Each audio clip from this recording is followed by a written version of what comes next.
જિંદગીની અંદર તમારી જેટલી મોટી ચેલેન્જીસ હોય ને એટલી જ તમને મોટી તક મહેનત કરવા માટે, તમને સફળ કરવા માટે તમે એના તરફ તમને દોરી શકે છે.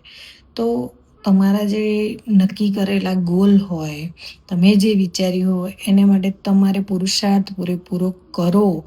અને કર્યા પછી તમને જે બી તમે કોઈ પણ વસ્તુ વિચારી હોય અને એ ત્યાં સુધી પહોંચવા માટે તમારે તમારી જાતે નક્કી કરવું પડશે કે આજે એ ટાઈમ ટેબલ પ્રમાણે જે વસ્તુ તમે માઇન્ડમાં જે સેટ કરી છે કે આટલા ટાઈમની અંદર આ વસ્તુ મારે, આ ગોલ મારે પૂરો કરવાનો છે, તો ત્યાં સુધી જવા માટે તમારે સક્ષમ થવું પડશે.